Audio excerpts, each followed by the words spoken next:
Good morning. Welcome back.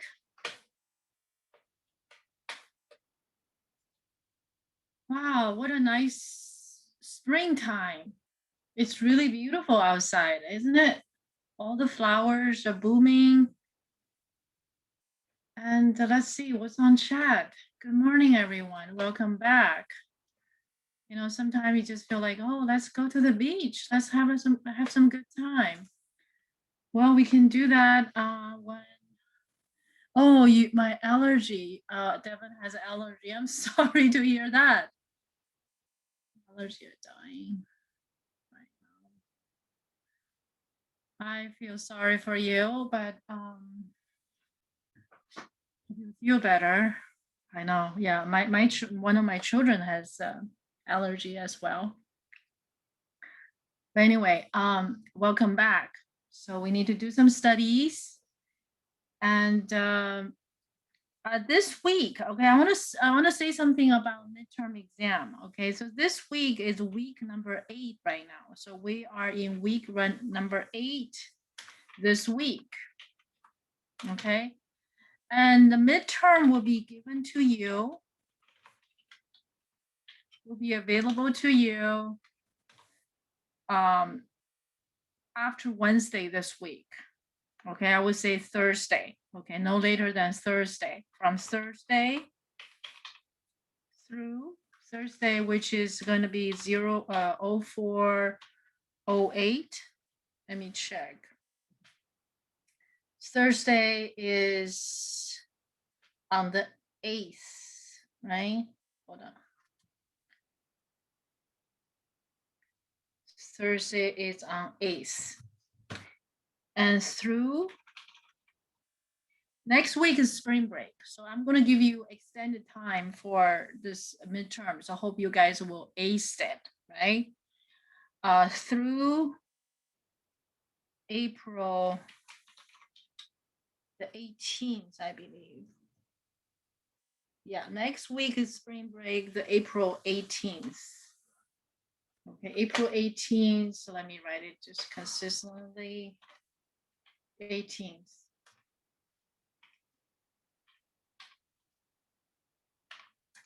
So more information will come forward. So what will be covered, right? The coverage of midterm exam. The coverage of midterm exam will be everything from the beginning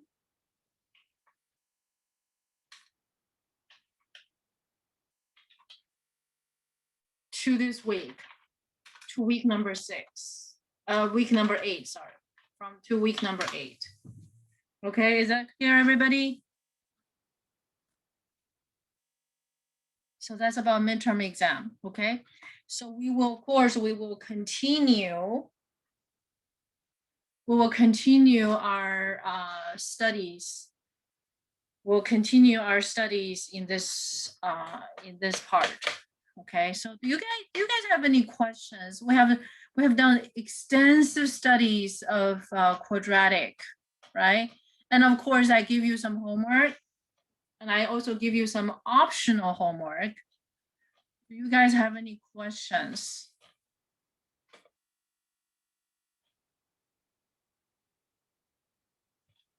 You know what the homework I give you? So now, there's any questions?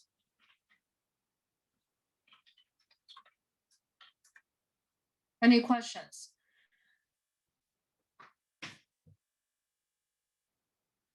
Are you making a study guide for the midterm? No.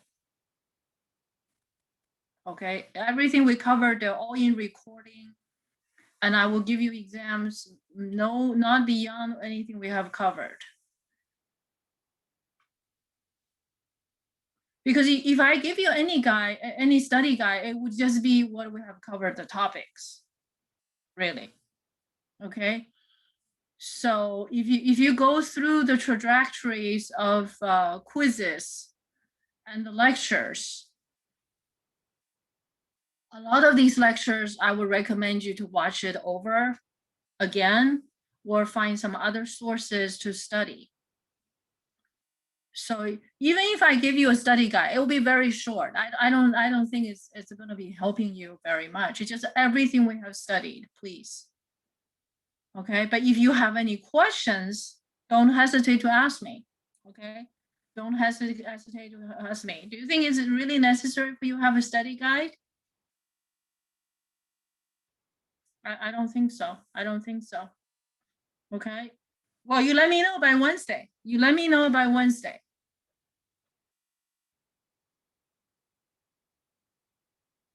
Okay. If you really desperately want to have a study guide, I can, do something in class, but you really need to know everything we have covered in class. Is that okay? Let me know, Brianna. Okay, let me know on Wednesday, okay?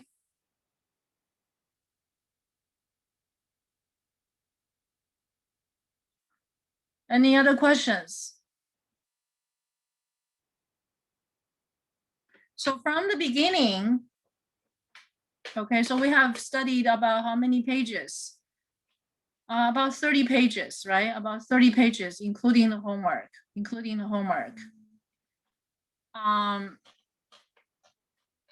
So all of these materials we have covered in class. The notes, of course, is only just a guideline, only a guideline. There's lots of detailed explanations. And I really, really think that, a lot of you should go back to watch it again. Okay, and if you have any questions on any one of those topics, and please don't hesitate to ask me. And what format of the exam? The exam will be timed. Okay, so you'll be given like 60 minutes to do. The midterm will be like the longer quiz. You guys have done the quizzes many times, right? Have done many quizzes. So this will be a longer quiz. Okay, it takes 30 minutes and 3 sittings, and covering a variety of topics that we have covered in class. Okay, so once again, our focus is on understanding. How many questions? And I don't know yet. It's not ready yet. Okay, I'm still working on it. It will not be 60 questions, okay? It will not be 60 questions.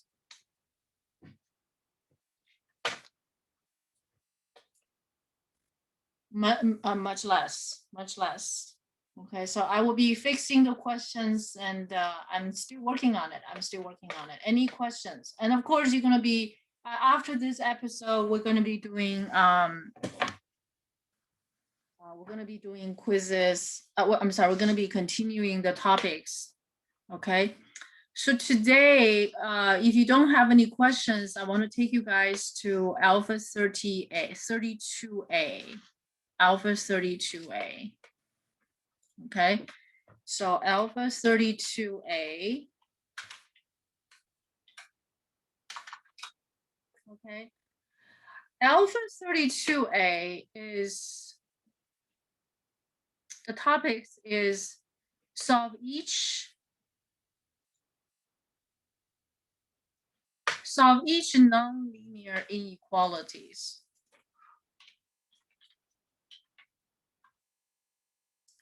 Nonlinear inequalities. Express solution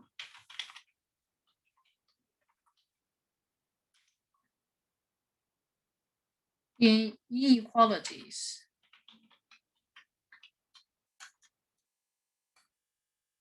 Okay. 32A. So this is the section that will be included on the exam, on the midterm exam. All right. So the first one will be, let's look at the first one. We start from a simple case. Okay, x plus 2 times x minus 3 less than 0. Okay, so first let's understand the meaning. This weekend I was I was doing something else, and I was setting, I have a little portable, laptop, and then I was just sometime when I was doing something else, and I was listening to some talks, and this talk I happened to stumble on is by Elon Musk.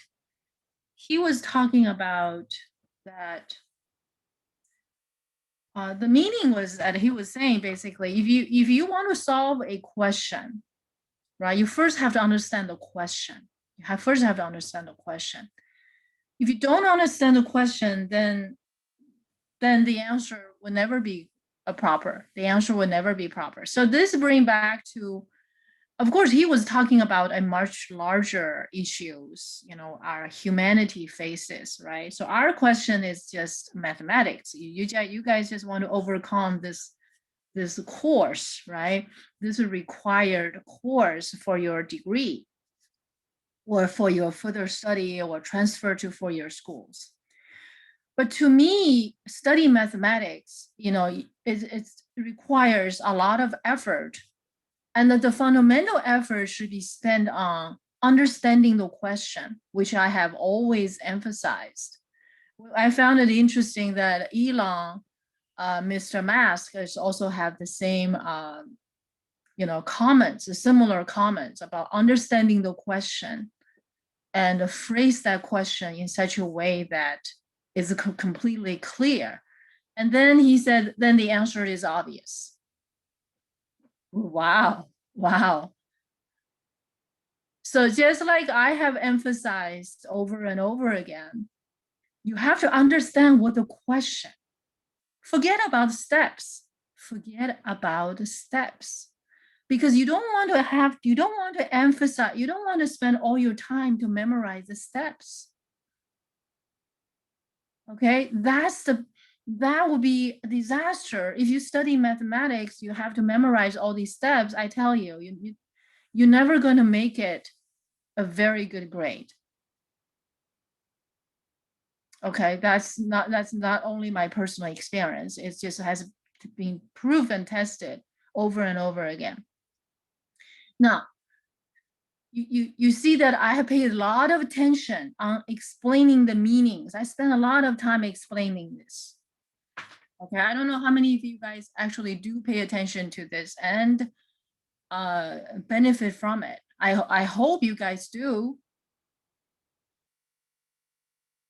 And take this question for example. First, you have to understand. First, we have to understand what it means. Okay, what it means. When I was a student, I just wish my professor at the time explained to me a little bit more about what it means. Was I being explained that what it means? Obviously not. I didn't have very deep impression about that. Now I'm teaching, I realize, yeah, I wish I had that. I didn't have that. Okay, I didn't have that. A lot of the professors you might have met, they may not think this is important. They thought you understood. But my experience tell me, no, you don't. A lot of our students didn't understand what they're working on. They didn't understand the question itself. Okay, so this change in my teaching actually was in recent several years. Okay, it certainly was not at the beginning of my teaching career. Okay, I hope that this insight, I think I gained this insight. I hope this insight and the change in my teaching will benefit you. Okay, so let's begin. You need to pay attention to these things.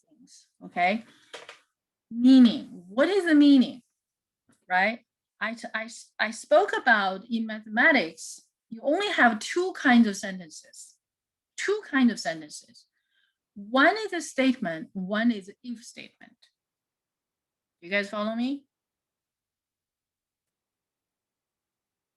One is a statement and the other one is if statement. A statement. Okay? Or if statement. You just have two kinds. in all the grammar of mathematics, okay, you only have these two statements. Are you guys clear about that? You just have to know, is this an if statement I'm dealing with, or is this a statement I'm dealing with? And that understanding will put us right in the context, right in the context. Okay, so in alpha 16, whenever you see solve, okay, we do have some clues. We do have some clues. Whenever you see solve, that's an if statement. Does that make it easier for you to decide? That's an if statement. Whenever we see solve, if statement. Okay, so what does this mean then? Well, when you look at this statement,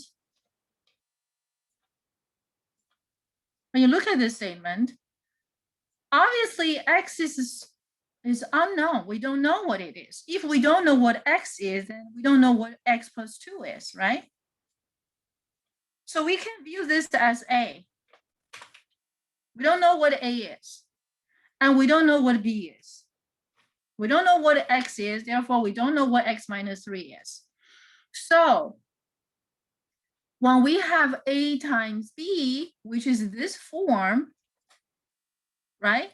So we are basically told if one number we don't know, multiply another number we also don't know, and we want the product to be less than 0. Okay, so if I inject more meaning in this, if the product of two numbers, A, unknown caller. I'm talking about this, A and B is negative. Okay, so this if statement is basically saying that if the product of two numbers A, B is negative,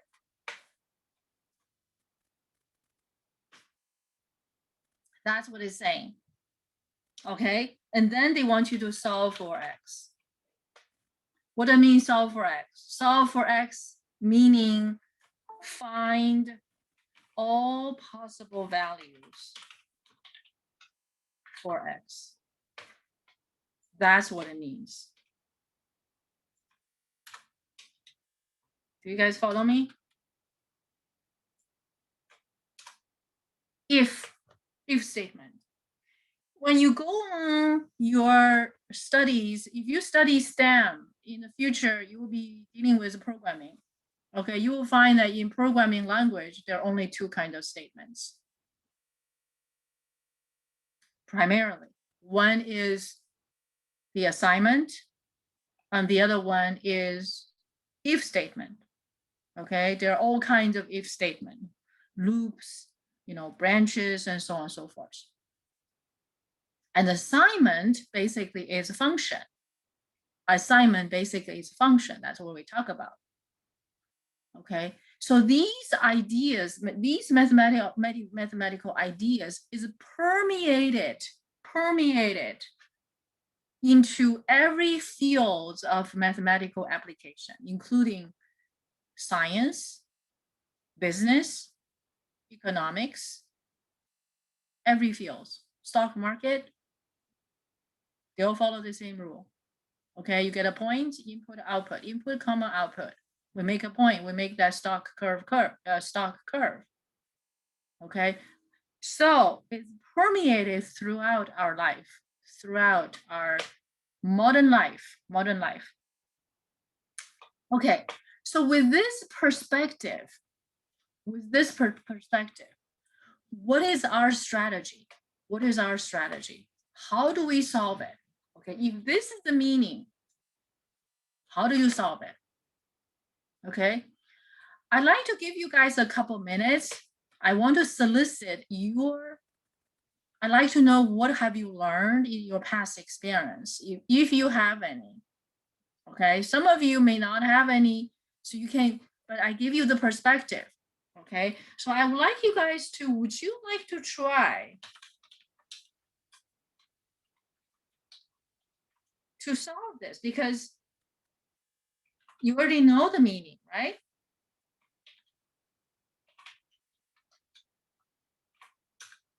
Would you like to try to solve this? I'm going to give you 5 minutes. Would you like to do that? And I would like to see if you have some thoughts go in this. And if you like to share the thoughts with me, that would be great. If you would like to share the thoughts with the class, that would be amazing.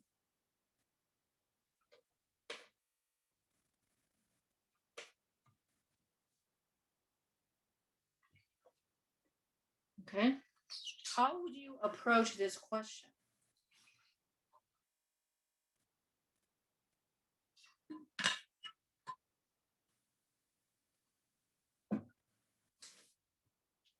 You probably analyze, right? Don't worry about it if you get it right or wrong. Okay, suppose you look at these two numbers and you want we want the two numbers to be less than 0. The product is a negative, product is less than 0. Less than 0 means we want the product to be negative. What could the X value be? How do we approach it?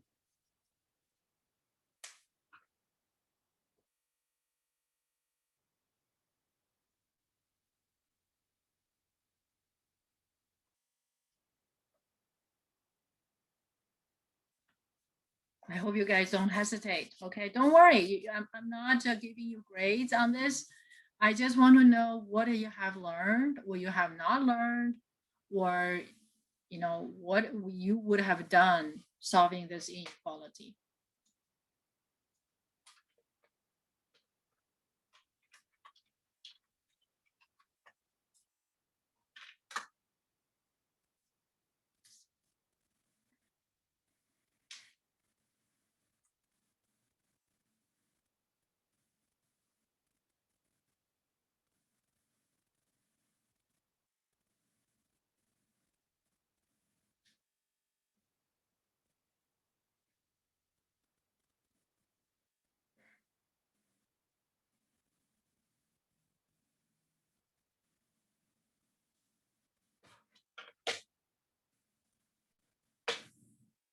Any contribution is appreciated.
Any contribution?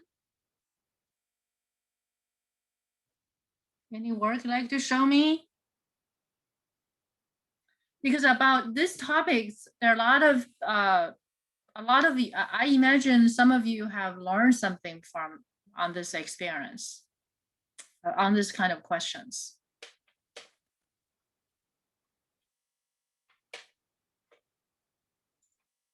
No contribution, anybody?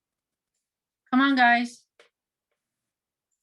This is not a test, it's just an investigation. I just want to investigate your past experience with this. Maybe I can correct a mistake or two. Okay, we learn from mistakes. We learn from mistakes. You know, sometimes we look at the right answer. We only look at the right answer, and we ended up not knowing, you know, what's right, what's wrong, right? And we have, you know, we don't know. We don't know.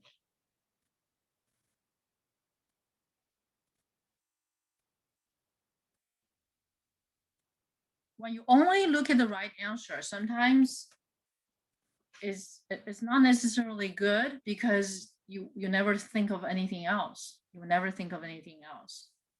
Use a FOIL. All right. So what you do then after FOIL?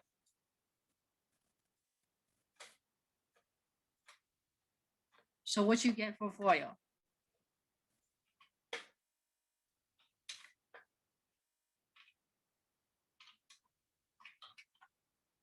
So if the product is less than 0, then x squared minus x is less than 0. And then what?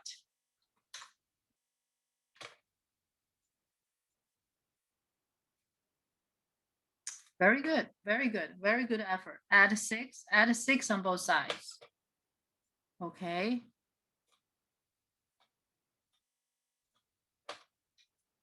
And then what?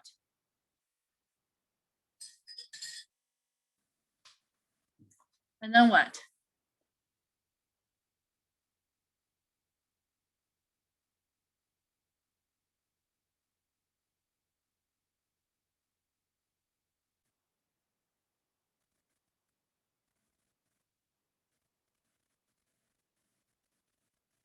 And then what? Everybody in class, please. Put on your thinking cap. That's where I got stuck. Why do you FOIL? Why do we FOIL?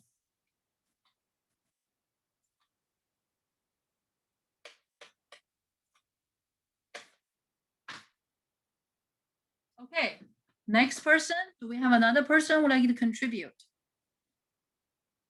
X plus 2 times x minus 3. Okay, so then we don't know what to do, right? That's okay. That's okay.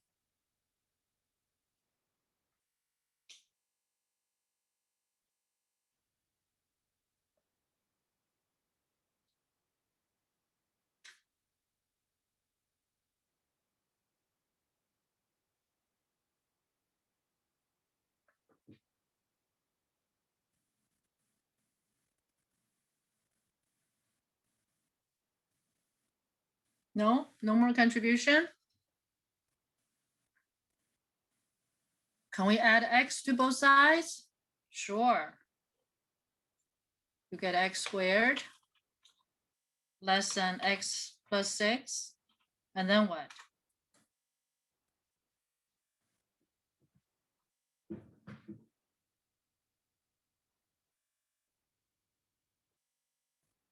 And then what?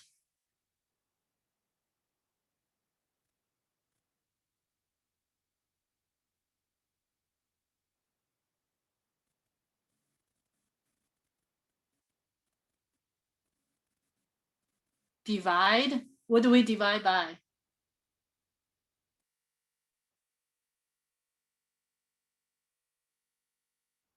Divide by what? Divide by 1? Well, if you divide by 1, you're not changing anything. It stay the same. You mean divide both sides by 1?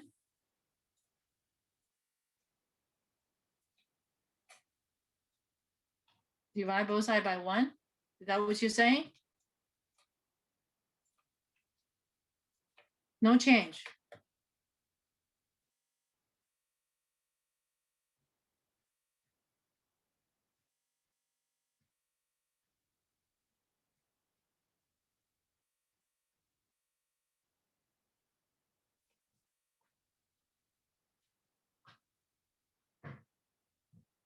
Then what? Okay, and then what? Any suggestions?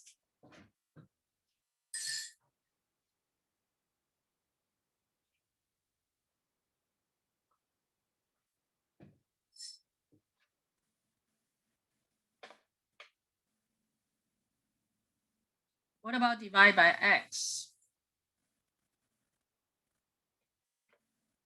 Can we divide by x?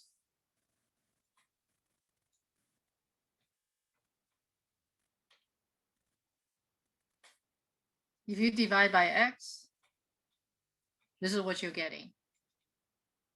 And you have to provide, you have to make sure x is not 0.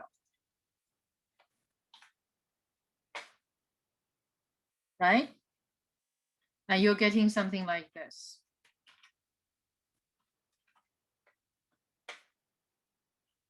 Then what you do? Then what you do? Can we do that? I need to before I tell you whether we can do it or not, I'm asking you why do you do that? Each step of the way, why do we do each one of these steps? Why? This is the question each one of us need to answer.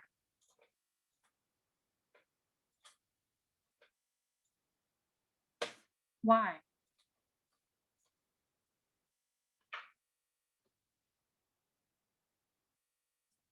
We obviously have acquired a lot of algebraic skill, right? We obviously have acquired a lot of algebraic skill. But when you carried out these steps, have you ever thought about why you do certain things to achieve what goal? What goal you're trying to achieve? What is your goal? What is your goal to do this? Tell me.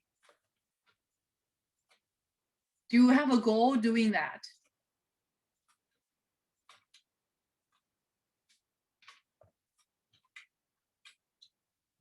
Do we have a goal?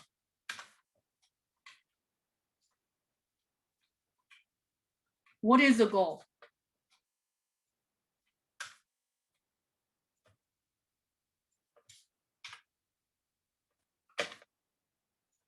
Can anybody tell me what is the goal of doing all of these things? Of course, you may have done something different, which I will be happy to see.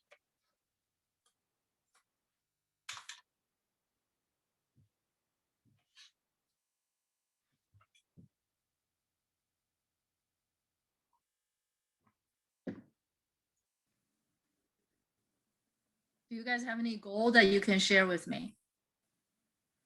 If you don't have any goal to do this, then these works just being seen as a scribble, a Scrabble.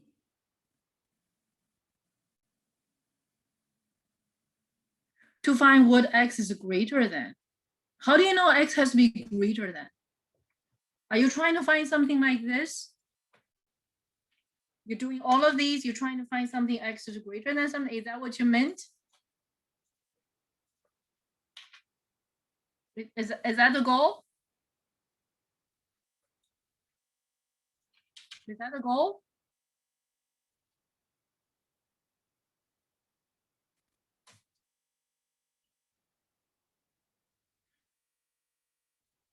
Or less than? How do you know x is going to be less than something?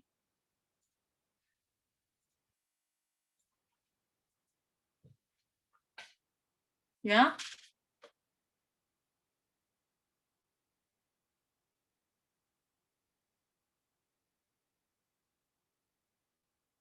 To find what is greater than x. Oh, okay, what is greater than x? Okay. So, but do you think you can get it by doing this? Do you think you can get it by doing this?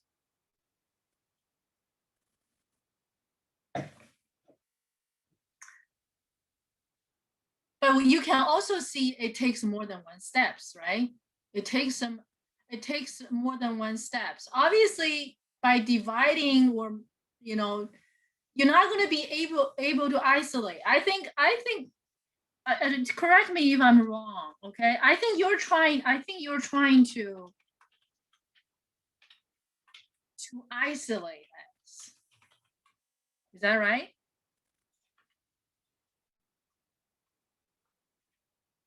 Is that right?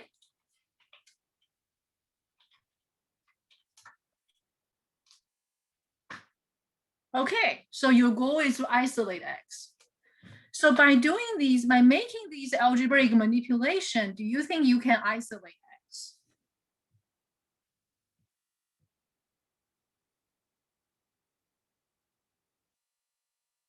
So you're doing all of these and you realize you cannot isolate X, right? Because when you divide X, you have another X showing up, right? Somewhere else, you make the expression more complicated. And then what you do? Well, I think I need to get started on how I would show you. A lot of these steps, some of these steps you do is actually heading in the right direction. It's heading in the right direction. For example, this one, these two pieces. Okay, we're still thinking out aloud. Okay, so this is another formal work. So if you have come to this point, what does it tell you? This is a quadratic function, isn't it? Have you thought about the meaning when you come to this point?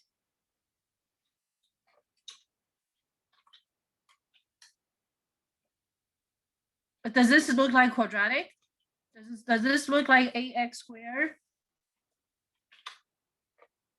plus bx plus c on the left side? Yeah, does this if statement look like that? Have we learned how to do this before recently? I just wonder if you guys have done homework at all.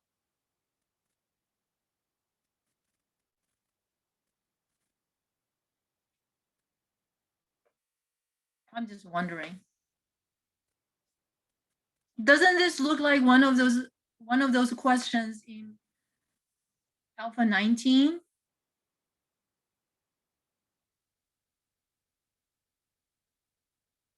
Alpha 20?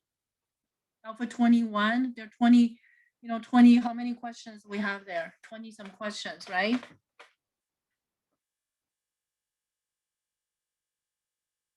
Yeah.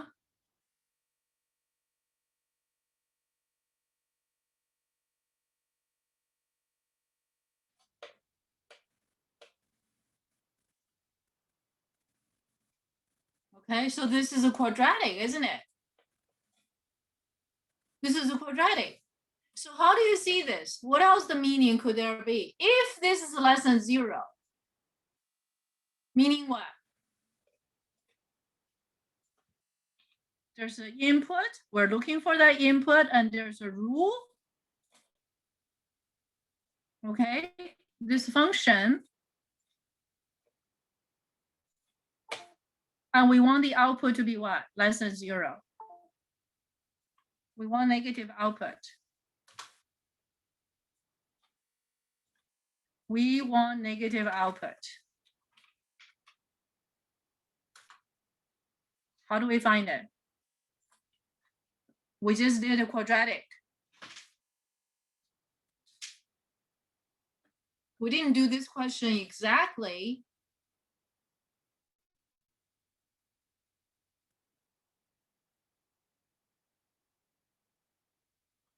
Can you go back to look at your notes? This is not a test. This is not a test. You can go back to look at your notes and look at the notes you took in class, your homework.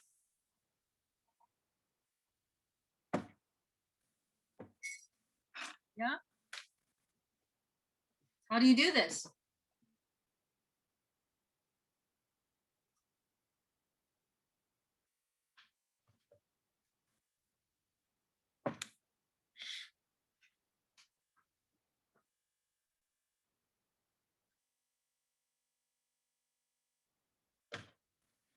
surely we did not attach this guy, but if we do, isn't that exactly the same question or similar question we have seen in quadratic section?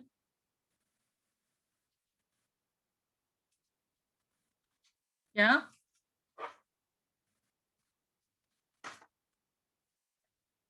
Everybody? You should go back to watch those lectures. Okay, you guys should go back to watch those lectures and really do the homework. Really, really do the homework. Okay. And now, what do we do?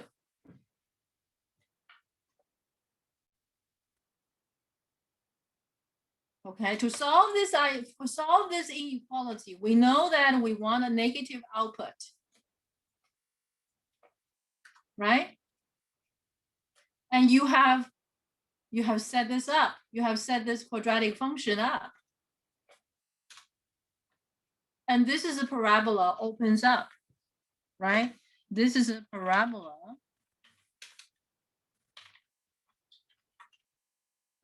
that opens up.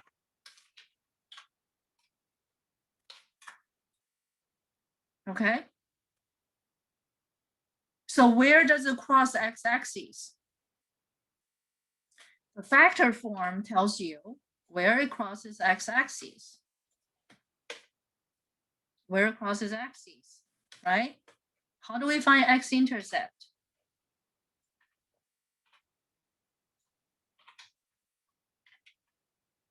How do we find x-intercepts? You set f of x equals 0, right? You set f of x equals 0. Well, so we have done all those steps.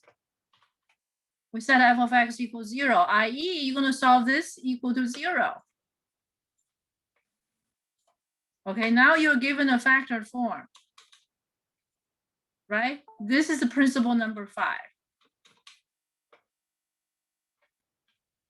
This is principle number 5, right? A times B is 0. If and only if A is 0 or B is 0, right? B is 0.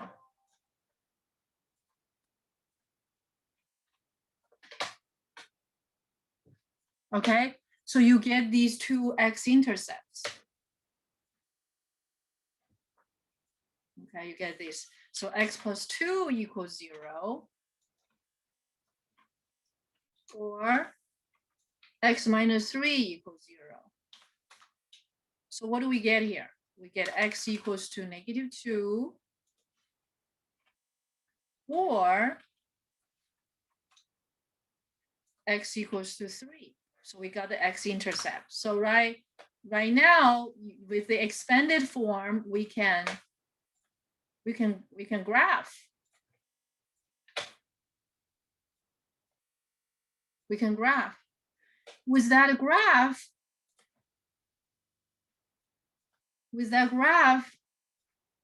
right? It doesn't matter, you can graph the other one. Oops. Okay, you have 2 points of intersection with x-axis. Okay, what are they? One is -2, 0, which is going to be a red dot. And the other one is 3, 0 in a dot. So we have these 2 dots. You guys follow me? Does this start to look familiar? Does this start to look familiar? Yeah?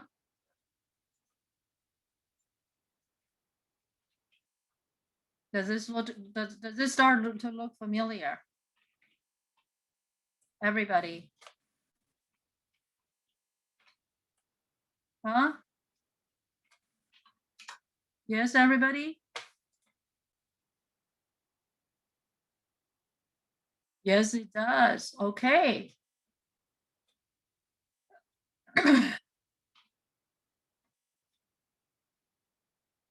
So can you mark these points? Okay, I will give you a version of how to show work, But do you see the connection between this question and the quadratic we did? Yeah? Do you see the connection? And we want this to be greater, less than 0. We want those to be less than 0. So we're going to have a circle. Did we talk about these before? The circle. So this question actually is a part of a question of what we have done before, similar. Okay, so what do we want? We want this to be less than 0. On this picture, which part give us the positive output? Positive output. Negative output. Yes? Positive output, negative output. So what is the solution to the inequality? So what is the solution to the inequality, or, you know, the factored form?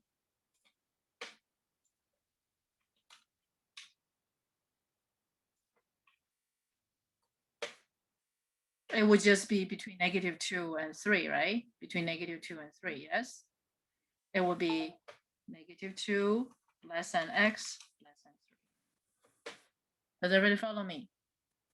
So when you see a question, you try to understand it. Okay, so let me give you the complete version of using this method. I'm going to teach you another method though. Okay, I'm going to teach you another method, which is more, it's also just as intuitive. Okay, because I really want you guys to understand this. From this understanding, you're going to gain freedom. You're going to gain freedom.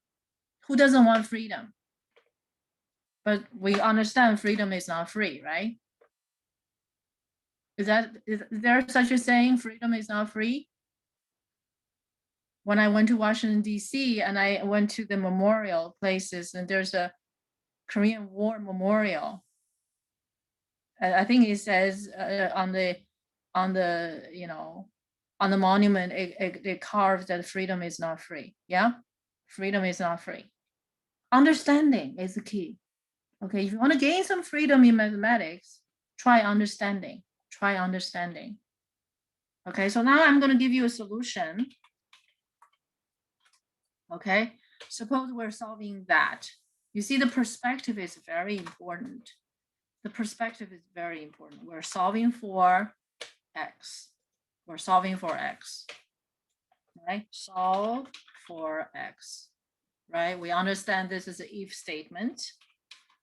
Right? We're solving for x. Okay, I'm going to use this picture, but on this picture, hold on.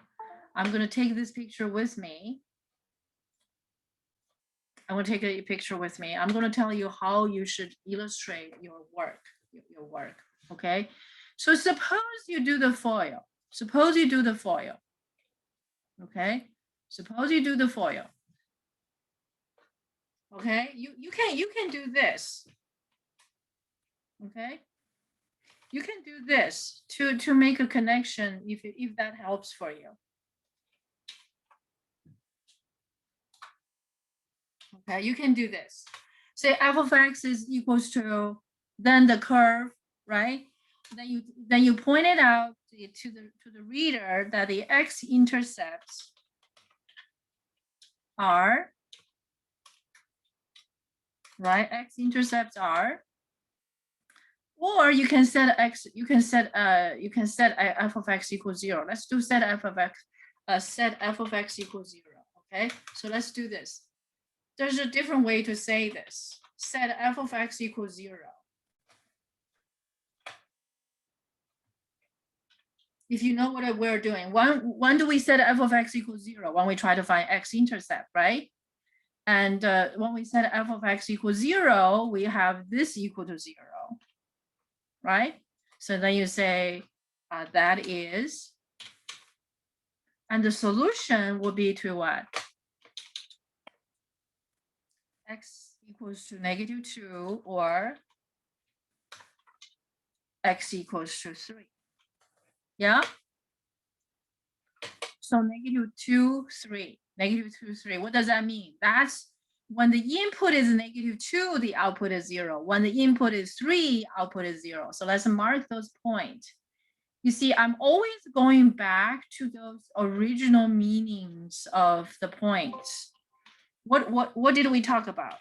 It's just input and output. There's nothing else. There's just input and output. There's nothing else, really. There's nothing else. Okay, so I'm marking these 2 points.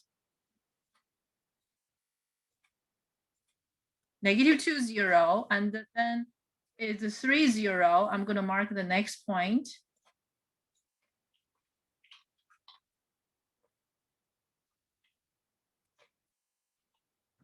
Okay, I'm marking these 2 points. Does this look familiar, everybody?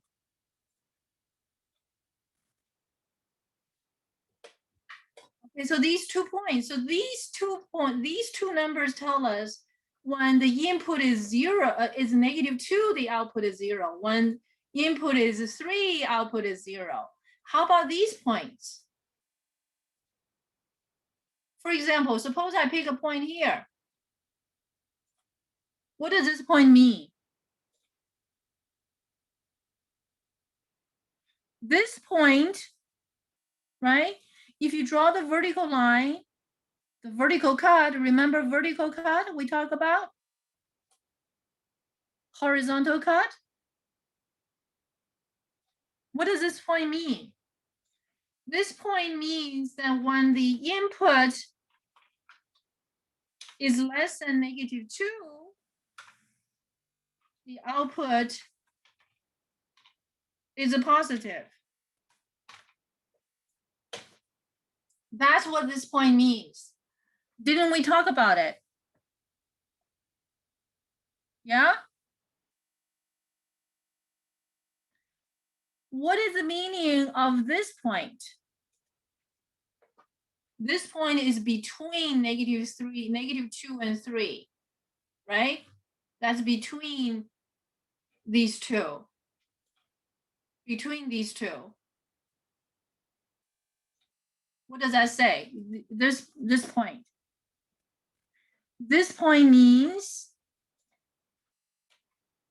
when X is between 3, -2 and 3, the output is what? Is less than 0. Would you guys write it down? And of course, the vertical cut tells you what is the input. The input is right here. Yeah? Does everybody follow me?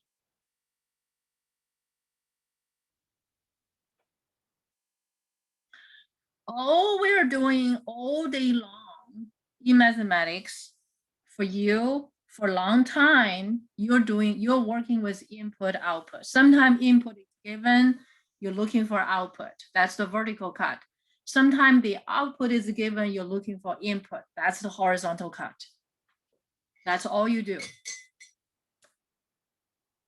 You just have to learn how to read the statement.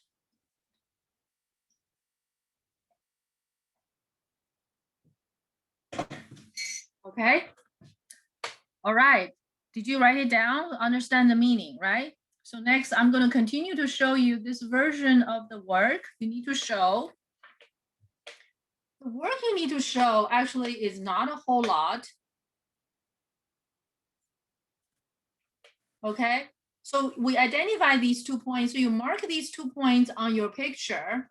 And you also have shown that this is a positive output, a negative output. And we want the output to be negative. You see, we want this output negative. So you can say then solution to that is -2 less than X and less than 3. Then you're done. Okay? I want you to see this piece of work. Compare with, so please compare this piece of work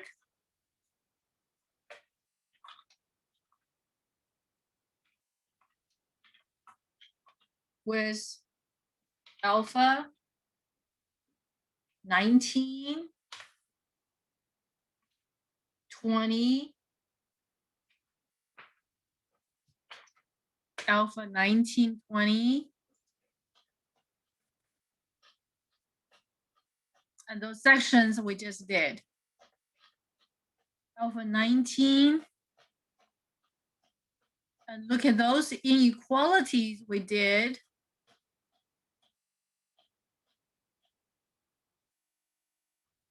The alpha 21, alpha 19, 20, and you know, whatever. I'll just compare with alpha 19 then. Okay. Question number, what is that? Number 21.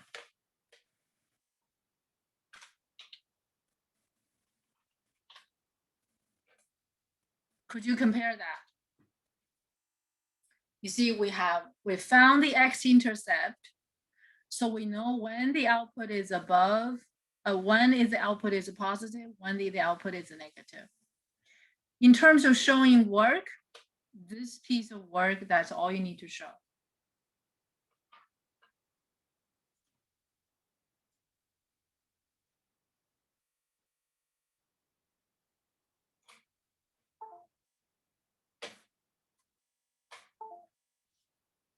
Are you guys doing the comparison? Are you guys doing the comparison?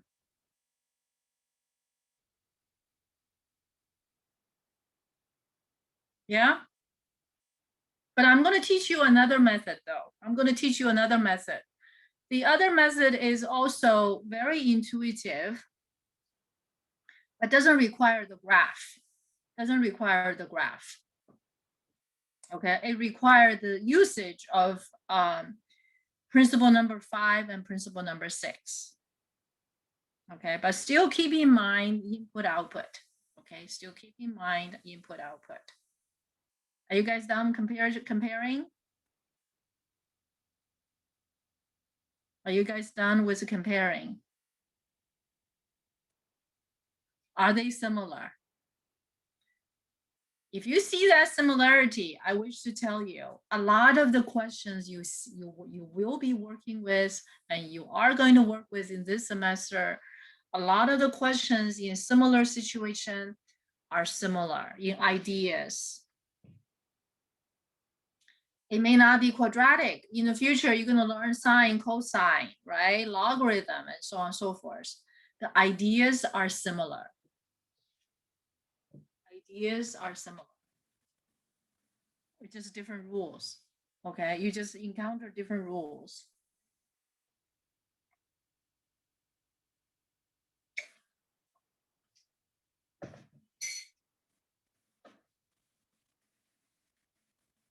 You encounter different rules. Okay.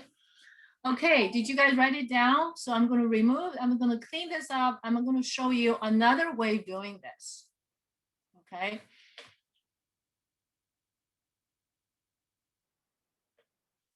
I'm going to show you another way to do this. Okay, so with all of that analysis going on here, I'm going to come back to show you another way to do this.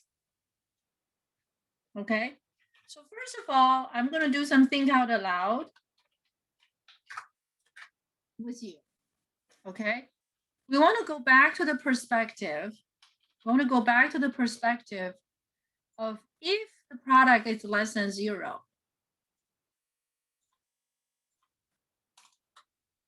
And of course, in our case, right, in our case, the A is x plus 2, the B is x minus 3. So we know that we're given the product is less than 0, right? Then we start to observe the sign of x plus 2. How do we observe the sign of x plus 2? Right, we can also see x plus 2 as a function, right? The input is x. And you want to know when is x plus 2 positive?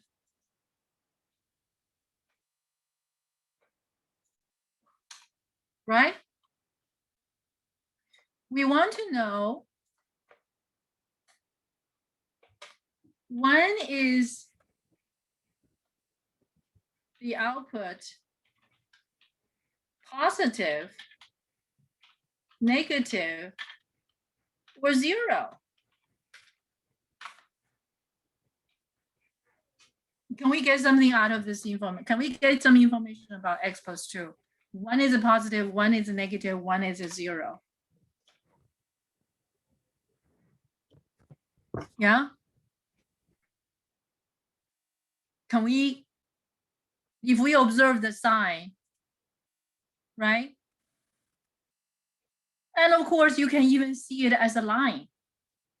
Okay, you've learned elementary algebra, right? That's a line.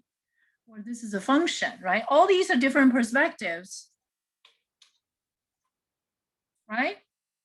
What kind of line is this? It's a straight line. You can graph it at your fingertips, right? And what does that tell you? Well, this line is a positive on this side, output is a positive, negative down here. And when does it change the sign? Ah, right here. So when x is negative, less than -2 is going to be negative. The output is negative. When x is larger than -2, it's going to be positive, yeah? When x is -2, the output is 0. Do you guys see that? Yes?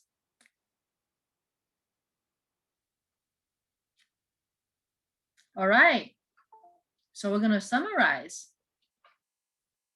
Okay, however, whichever perspective you prefer, whatever perspective we prefer, the graph is just helping us to see better, right? And we have identified this point. We have identified this point. 2, 0. I'm sorry, -2, 0. This point, right? At this point, you can see x plus 2 changes sign. Okay, so what do we have observed? Observation, right? So what is the observed result?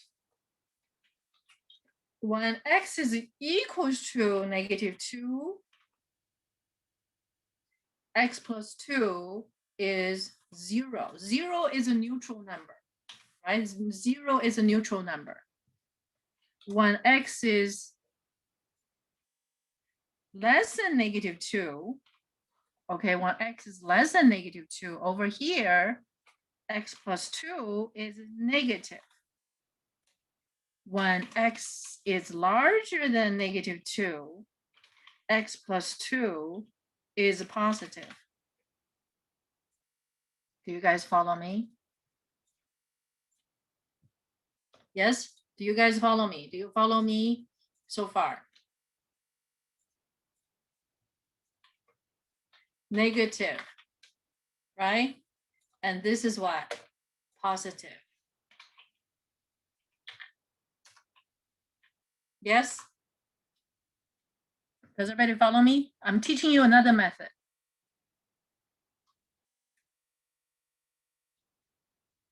I think this method is more intuitive. It's more intuitive. Okay? So far, so good?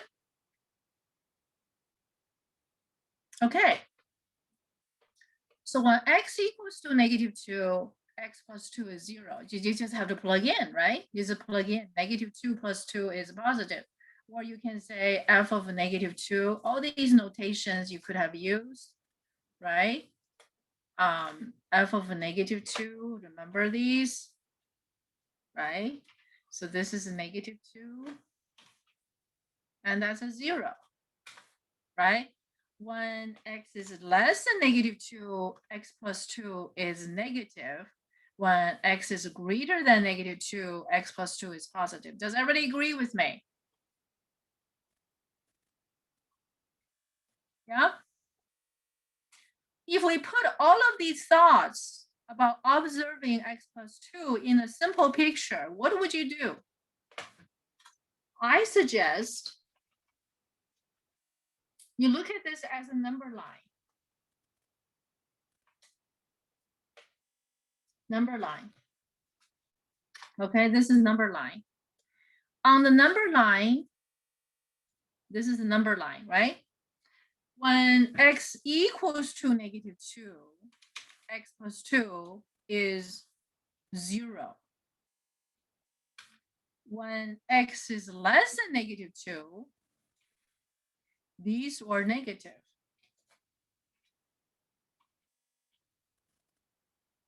Okay? When x is larger than -2, x plus 2 becomes positive. So this is a graph I'm getting. Do you guys follow me? Yeah? So what is this picture about? This picture is about the sign of x plus 2.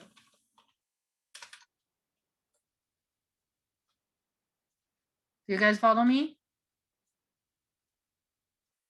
Oops. Hold on. The sign of x plus 2. Does everybody follow me? Hello? Can you guys say something?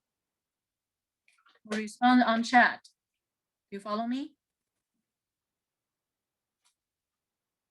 Am I going too slow, or am I make you bored? Are you bored?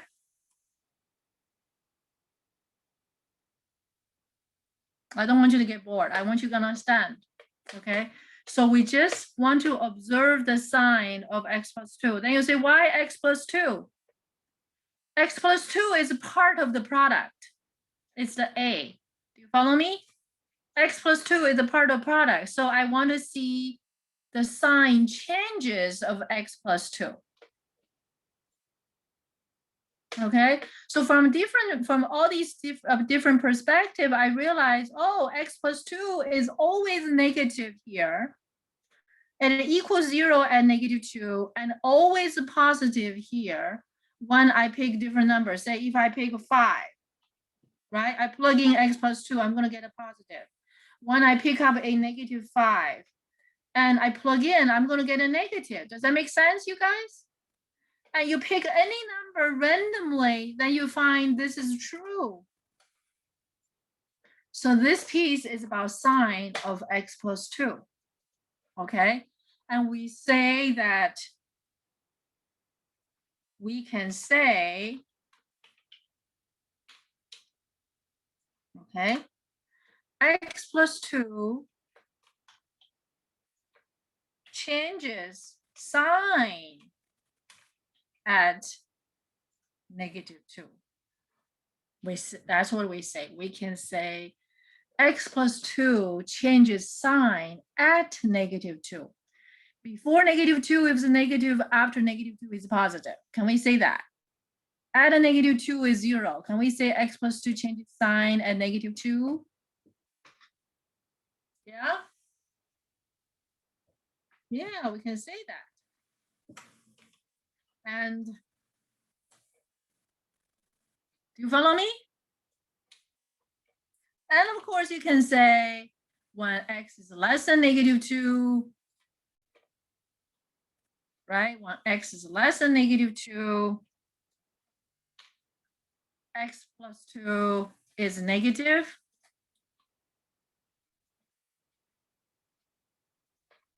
Is negative. when x is larger than -2, x plus 2 is positive. Does everybody agree with me? Is that clear to you?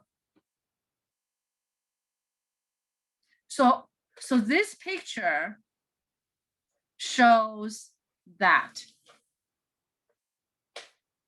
Do you guys follow me?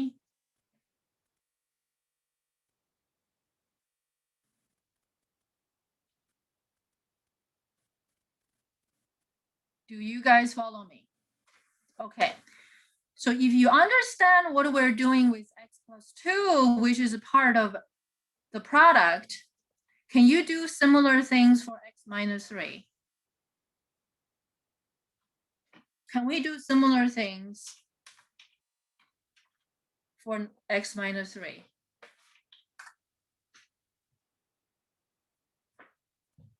Can we do that? Of course, right? You will go through similar process, right? Then you try to analyze when does x minus 3 change its sign. So we're going to still have this number line. I want these two number lines kind of coordinated, right? So this is -2. This is still -2, right? That's the same position, but -3, I'm sorry, +3, +3, okay, not -3. At a +3, when I put in 3, when I substitute x by 3, x minus 3 is 0. When I substitute x by by number less than 3, I will get a negative. Oh, sorry. Okay, so that's going to be negative. Oh, hold on. What's it doing? Okay, so we have produced a similar picture. And if x is larger than 3, x minus 3 is going to be positive. Yeah? Does everybody follow me? This is called a sign analysis. So can we say, we can also say, okay, x minus 3 changes sign where? At what? At 3, right? And when x is less than 3, x minus 3 is negative. When x is larger than 3, x minus 3 is what? It's positive. Does everybody agree? So we use the picture. We use the picture form instead of the words. You follow me? Could you write it down? Could you write this paragraph down? So we're analyzing in the given expression, a given inequality, x plus 2, x minus 3, we want this less than 0, right? That's an if statement. So we're going to observe the sign changes for x plus 2, and then the sign changes for x minus 3. And so here are the conclusions we have. And here the simple graph we make. Does everybody follow me? So next, we're going to look at the product. Because we want the product to be negative, right? So we're going to look at the sign of x plus 2 times x minus 3. How the sign changes on the entire number line.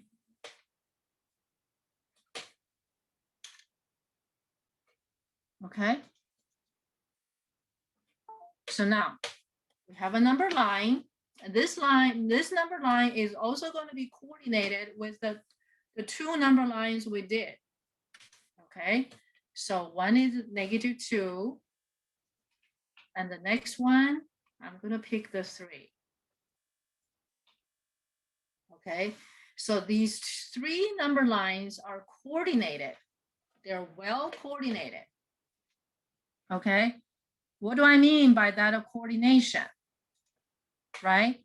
-2 will line up with the -2 here. 3 will line up with the 3 here. Got it? So I'm going to pick a number. So I basically have divided the entire number line into 3 intervals. Interval 1, interval 2, interval 3. Okay. So when I pick a number here, and I plug in x plus 2, x minus 3. For x plus 2, I'm going to get a negative sign. For x minus 3, I'm going to get a negative sign. So when I multiply these two, I'll get a negative times negative. Negative times negative, what do we get? Huh? We got positive, right? Yes? Is negative times negative positive?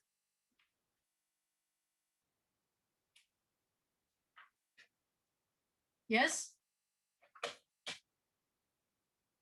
Do you guys follow me? So I pick a number from here, I plug in x plus 2. Plugging x plus 2, I'm getting a negative sign. Plugging x minus 3, I'm also getting a negative sign. So negative times negative, I'm getting positive. So any number from less than -2, the product will be positive.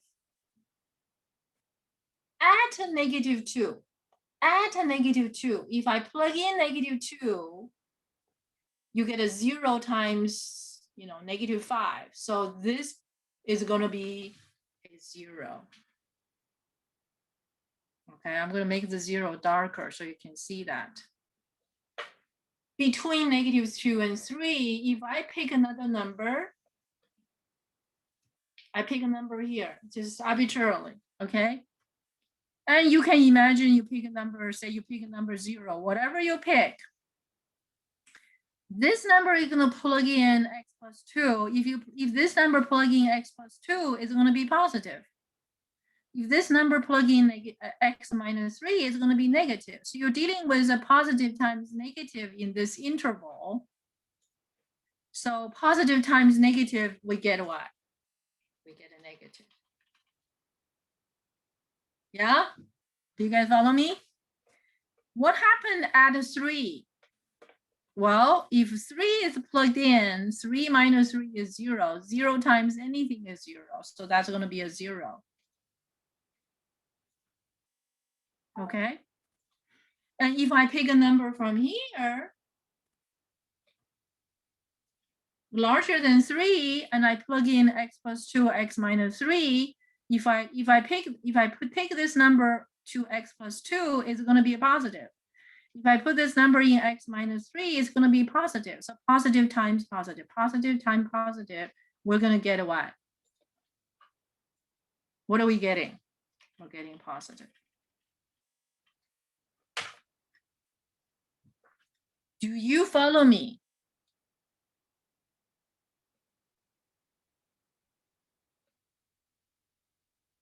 Yeah? Do you follow me?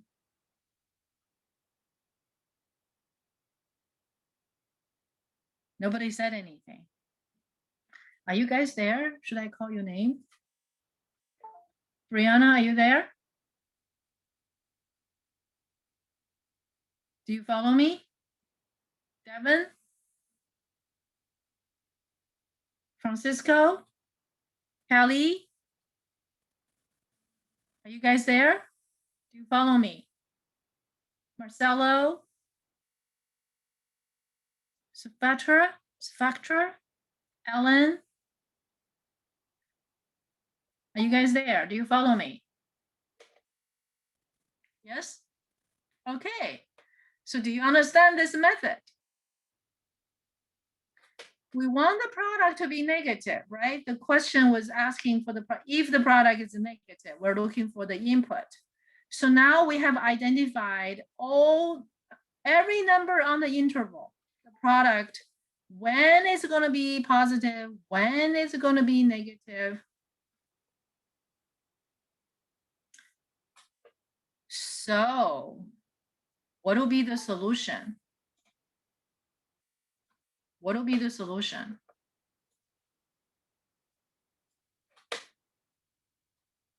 So the solution to x plus 2, I'm sorry, this is too long.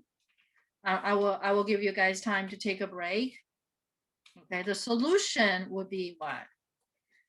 We want the product to be negative, right? This is about the sign of the product. The product will be, one will be the product to be negative when x is less than, negative 2 is less than x, and x is less than 3. So that's the solution. We draw the same conclusion. We draw the same conclusion. Does everybody follow me? Isn't that interesting? Last but not least, before we take the break, I want to take this picture we did, okay, and join this picture we did. Okay, we take this picture, we put these two pictures together. Okay, I'm going to just have a little bit elaborated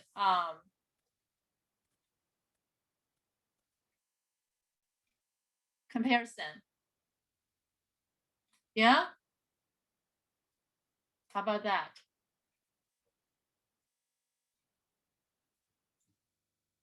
Okay. So now,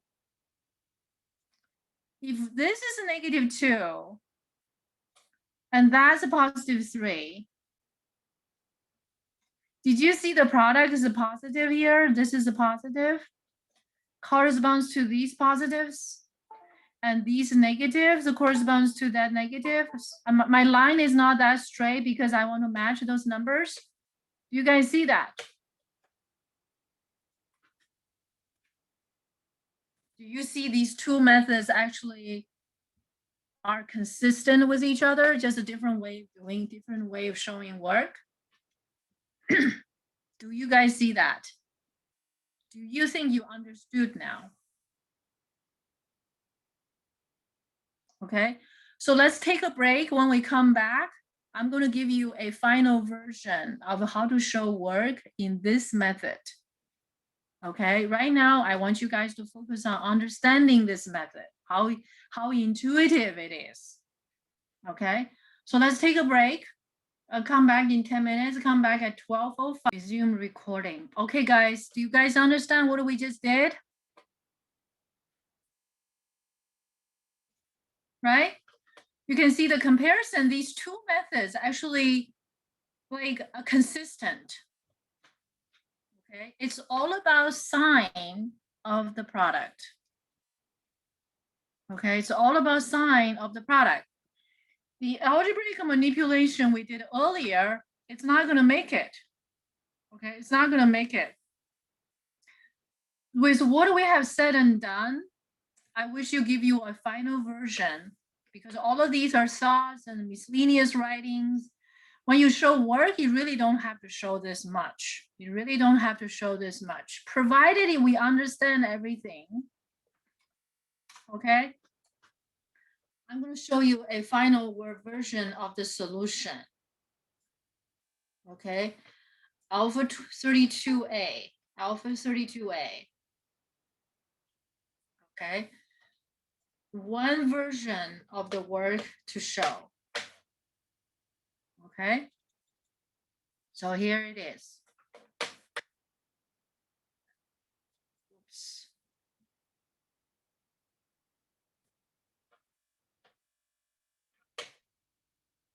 All right.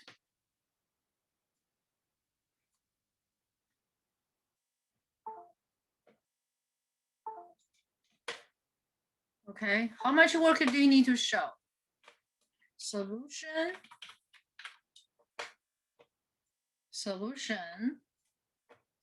and work. There, we don't need that. Okay, I'm gonna trim some more. Like the wording here, you don't need to write. And the wording here, you don't need to write. So you basically show the reader. You have shown the reader.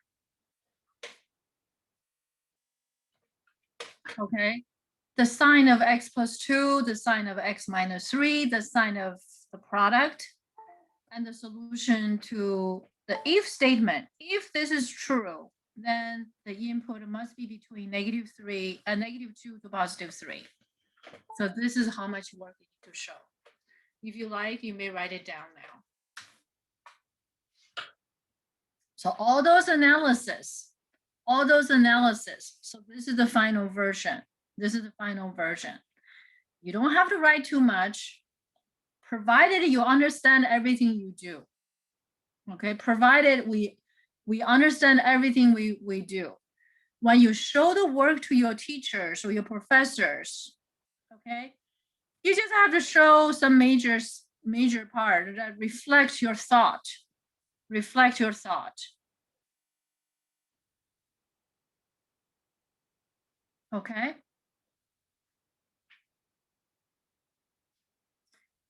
After you write that down, okay, you've done the comparison with what we did in the quadratic section, alpha 19, alpha 20, and so on and so forth, right?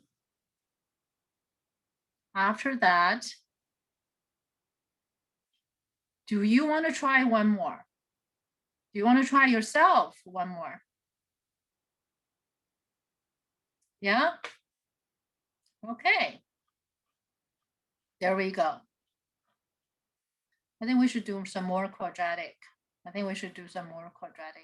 We're going to go back to the quadratic, okay? Okay.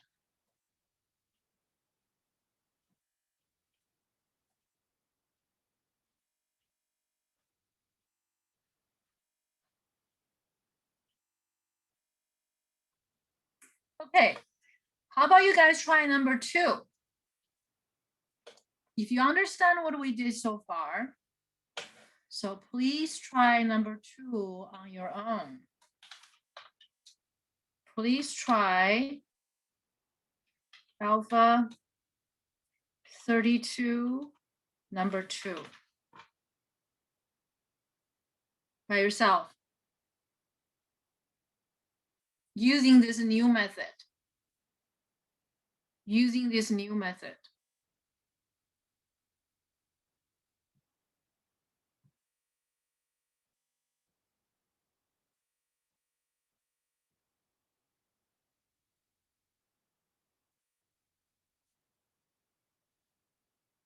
Yeah? Try that.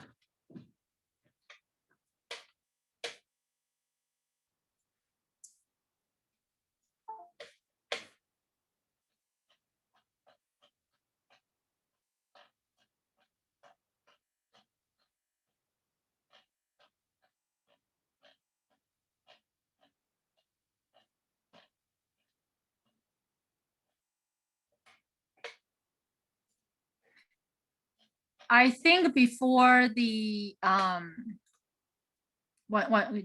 just go ahead, try that. I think I'm not going to continue on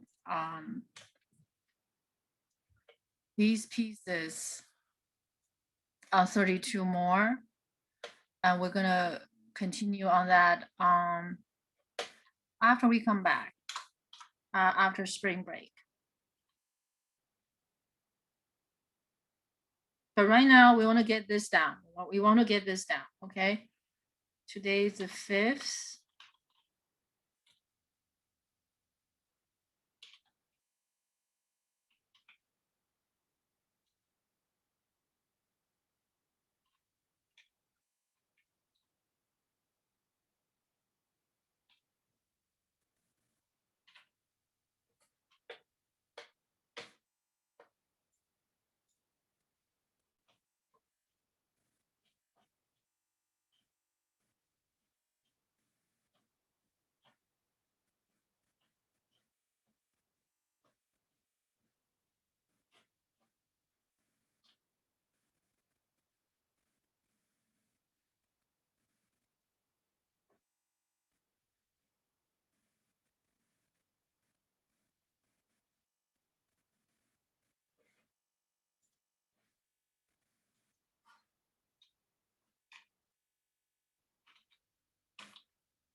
How's it going?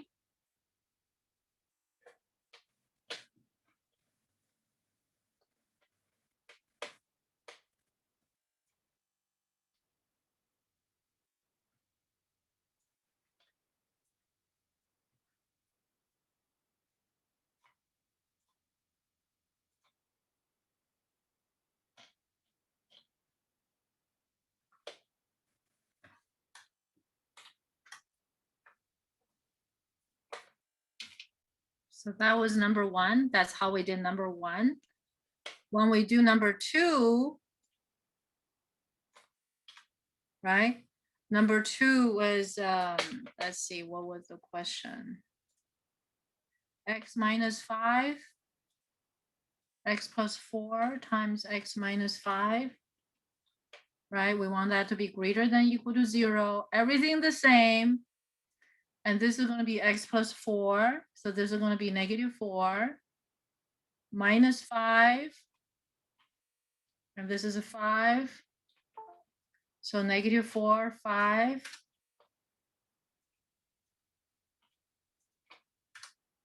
Okay.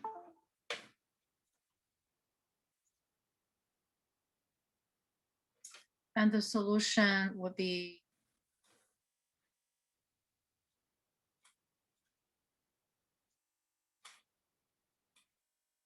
less greater than no, we want this positive, right?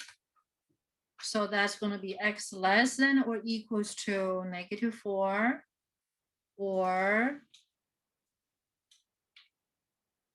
X is larger than 5. Because here these are the positive product, and we want the product to be positive or 0. So you include the equal to 0 case. Does everybody follow me? Yeah. So your homework, I have left your homework for alpha 32A. I want you guys to try this. Okay, these will be on the midterm exam. Alpha 32A, you are going to be responsible for 1, 2, 3, 4, 5, 6, 10, 11. Okay.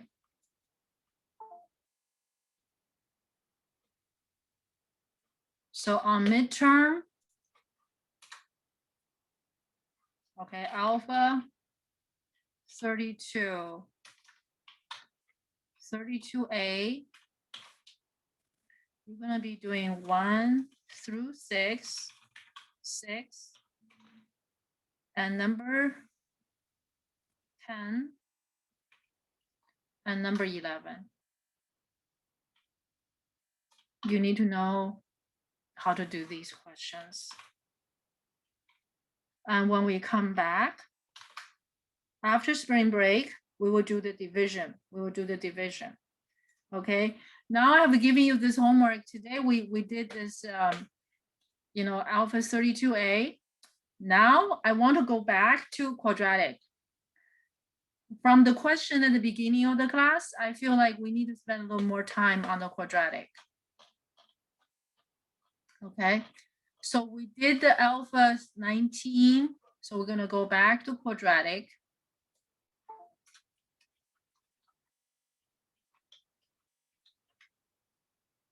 We're going back to quadratic. Okay. Quadratic, we did some opening up, we did some opening down. Okay. So we did alpha 19, 20, 21, didn't we? Yeah. Do you guys follow me?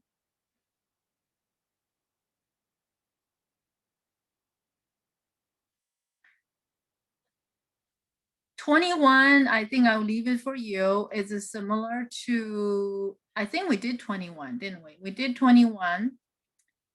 And I'm going to leave 22 for you. We didn't do 22 in class, I think. Okay, so you 21, 22. And next we're heading to, so we have done 2 cases, okay? So back to quadratic Okay, so from alpha 19 through alpha 22. Okay, so let me do a recap. Okay, these two examples, these are 4 examples. Okay, 11, 19, 20, 21, 22. These 4 examples, we have 2 opens up and 2 opens down. Okay, so these 4 examples, we have 2 opens up, 2 opened up. Okay, 2 open down. Okay, all 4 crosses the x-axis twice. Okay, so these 4 examples have these common features. They both cross x-axis twice. Okay, and now we're going to look at alpha 23. Alpha 23 and alpha 23 actually is the example that the parabola cross x-axis only once. Okay, could you guys look at alpha 23 for me, please? Alpha 23. Alpha 23, please.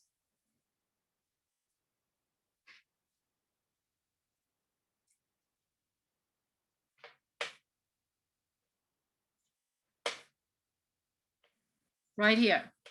Did you guys see alpha 23 here? This is in your note. I expect you to have that on your screen, you know, part of it. Okay, so if you have just one screen, you want to have alpha 23 with you, and you also want to see my screen. Can you do that for me, please?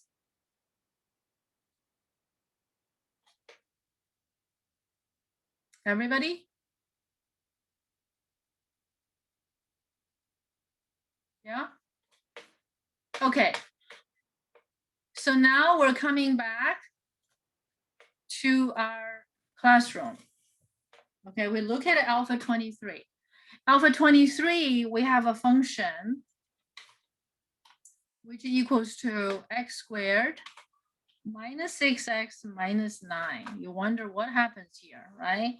So we're still going to go through the, you know, all the questions, and we discovered, okay, first of all, domain is still all real numbers.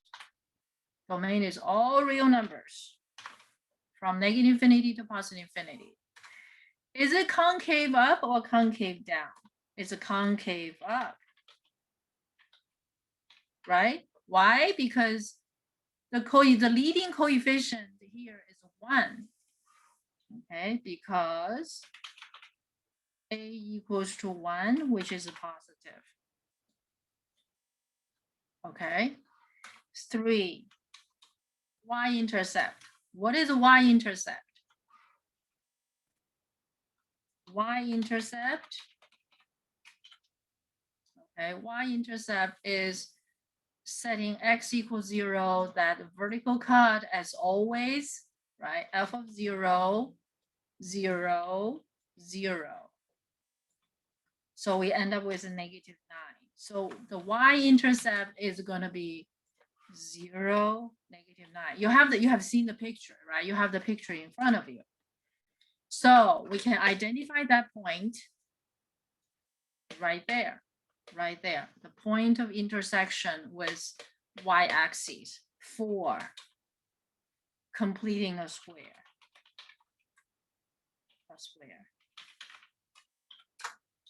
When completing a square, what do you see? Well, this one is already a perfect square. Can you look at the perfect square table we have done before? X minus 3 squared, isn't it? When you factor this, you're going to get x minus 3 squared. Do you guys see that? So we are given a perfect square. We are given a perfect square. Okay, so we are given a perfect square. Follow me? No. Just like the picture we done before. Recall, right? Recall the picture we did for x squared, x plus 1 squared, x minus 1 squared. Do you remember these pictures before, you guys? Remember these pictures? Do we still remember those? Let me see if I can refresh. Okay, I can refresh you.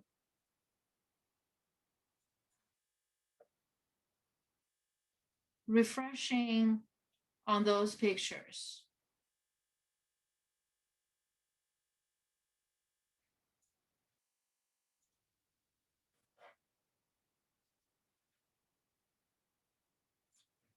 Remember these pictures we did before?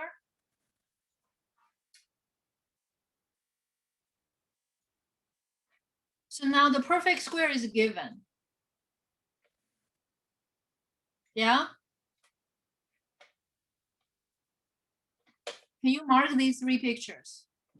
3 curves. You were being quizzed, right? You were being quizzed. Can you mark these 3 pictures one more time? And this is x squared, obviously. Okay, that's being marked. What is the green? What is the picture for the green? What is being squared? What is the red? Let me try to do color coordination.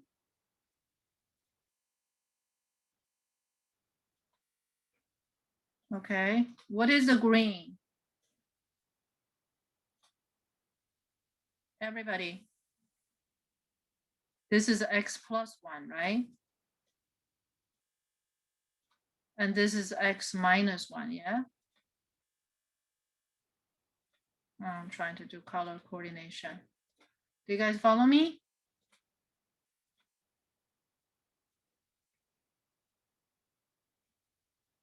Yeah? Everybody.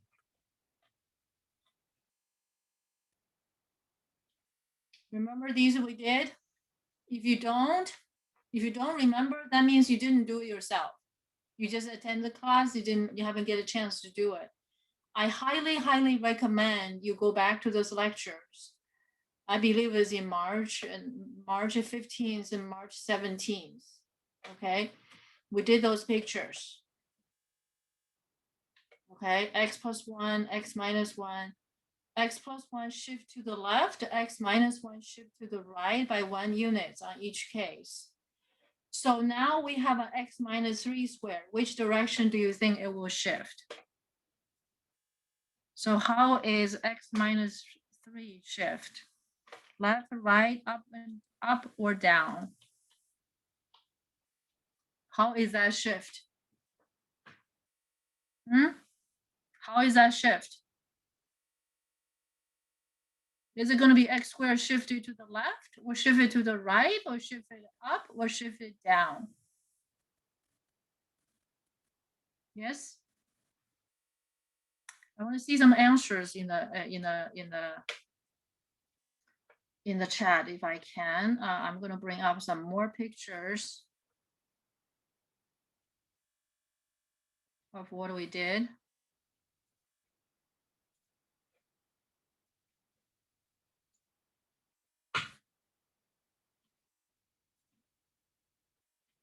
Bring some more pictures that we did.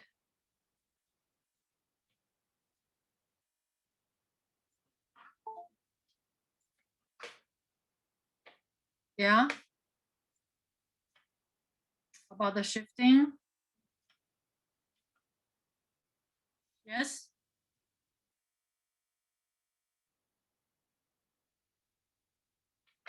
New message. Let's see. We have a new message here. Ellen says it shifted right. That's right. X minus 3 squared is x squared shifted right by 3 units. Okay. Do you still remember these shifting here? How is that shifted? How is that shifted? The green, right? The green is what? It's x squared plus 1. The red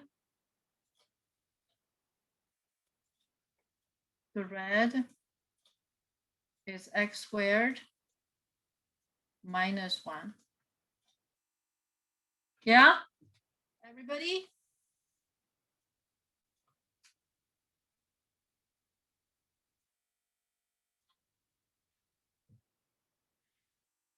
Are we good? Okay.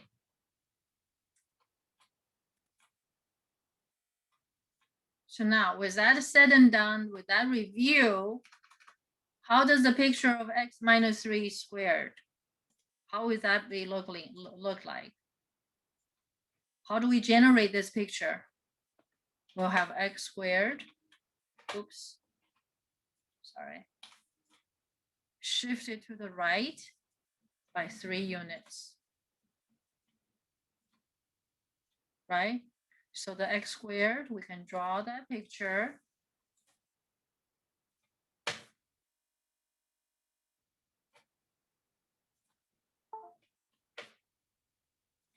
We're going to draw that picture, right?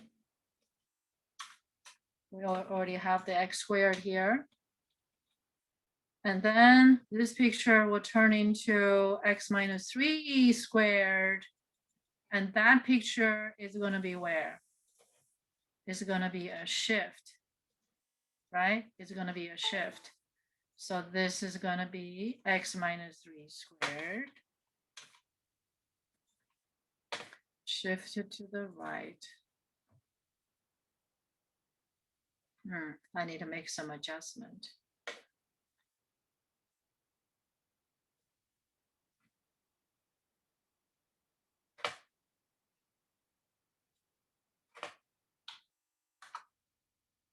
Okay, and this one, I need to make some adjustment.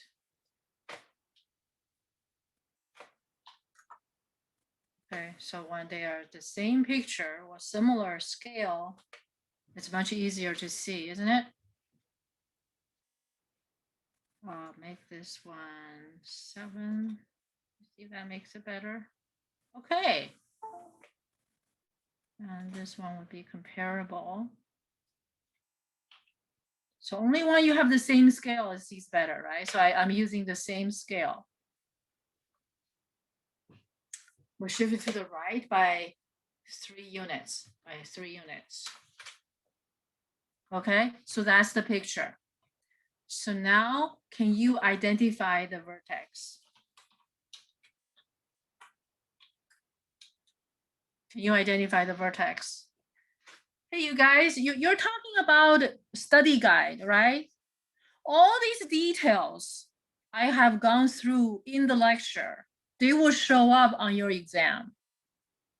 They will show up on your exam. Line of symmetry, vertex, perfect square, one is greater than 0. If the function is less than 0, what are the inputs? These are the typical questions I'll be asking you. Things we did in class, they will show up on your exam. Okay, I don't have any secret, and I don't have any trick questions. So whatever we do in class, and they will be reflected on your exam. Always, always. So what is the vertex here? What is the vertex? What is the vertex? What is that red dot? Yes?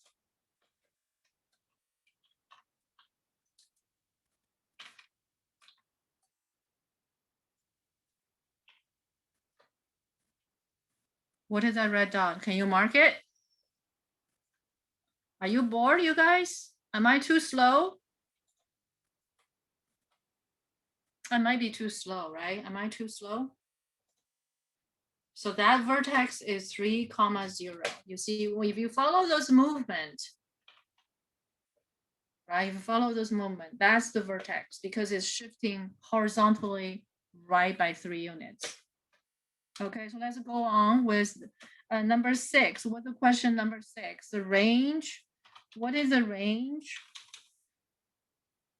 The range is about the output. Okay, the smallest number, or this is a perfect square, right? So the range would be from, what would it be? From 0 to infinity, right? From 0 to infinity. Or this is the preferred form. Okay, I'm putting the preferred form in front. X minus 3 squared is greater than or equal to 0. Okay, so that's the interval form. This is my preferred form, okay? And you might be tested. 7 maximum y value or minimum y value. Do we have a maximum value here? We don't because it opens up, right? We do have a minimum y value. We do have a minimum y value, which is 0. Right? Minimum y value. Where do you find the minimum y values? Right here, 3, 0. Okay, that's a minimum value you can have. The curve doesn't go any lower. Okay, number 8, draw the line of symmetry. Draw the line of symmetry. Did you guys draw the line of symmetry on your notebook? So I'm going to draw the line of symmetry on my picture.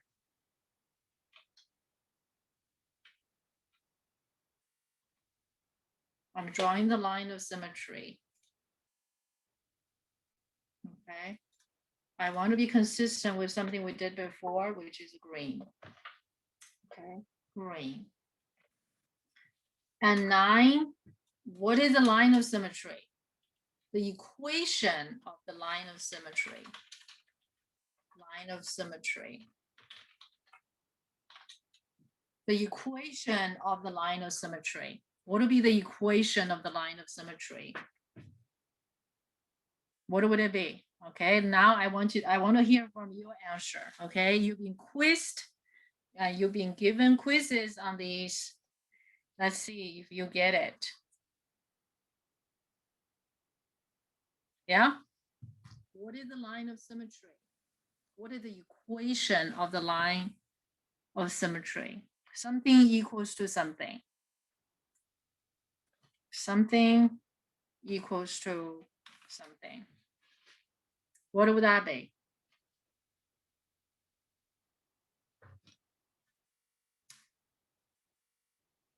Are you guys there? Are you there? Anybody want to give it a try? Brianna, you want to give it a try? What is that line of symmetry? What is that equation? I've been quizzing you multiple times on the past quizzes. These are the details can be devilish. The details, the devils are in the details. What would that be? The equation of the line of symmetry.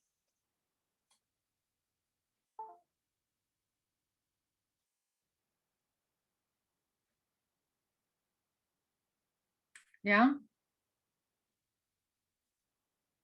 I'll make it medium thick. Anybody else? Who wants to try that answer? Who would, Marcelo, can you give me that answer? What is the line of symmetry? What is this green line equation?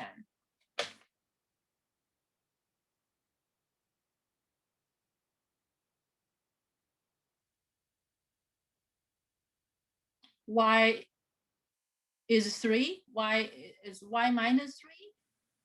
Did you write y minus 3?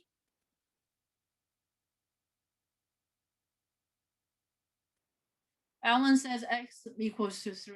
I assume Marcelo means y equals to 3.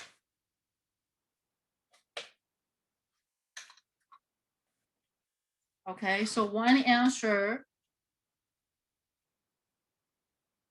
So answer A is y equals to 3. Answer B is x equals to 3. Which one? What's the difference between these two lines? What's the difference between these two lines? Obviously, one is right, one is wrong, right? Which one is right, which one is wrong? What does it mean? What does it mean y equals to 3? Y equals 3 meaning the output is 3. Yeah, the y is 3. Y equals to 3 corresponds to what picture? Correspond to this picture. It's a horizontal line. This is the wrong answer. We have similar questions on the quiz, didn't we? Okay, this is the wrong answer. This is the line of y equals to 3. You can, if you have a calculator, you can plug in a calculator, just gonna give you an answer. What does this mean? What does it mean? What it doesn't mean? Okay, so let me explain to you why this is wrong. Number one, you can see it's wrong because it gives you a horizontal line. We are giving an equation about a vertical line, right? So obviously this cannot be the right answer. But why? What does it mean by y equals to 3? Okay, so let me scoot this over a little bit.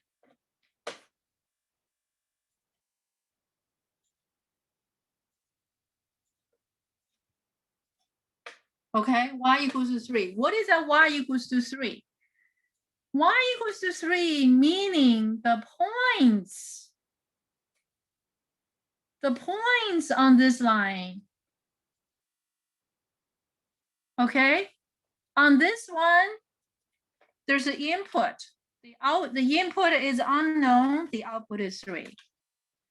And this point, this second heart, the input is unknown, the output is 3.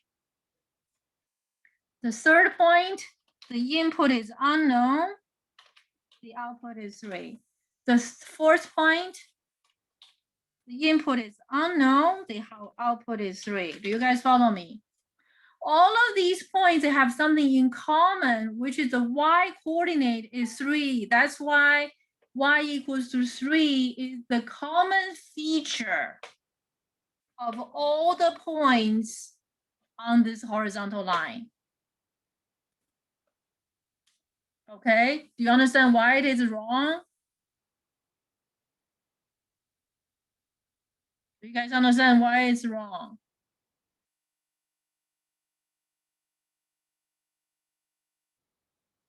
Yes? Now let's look at x equals to 3.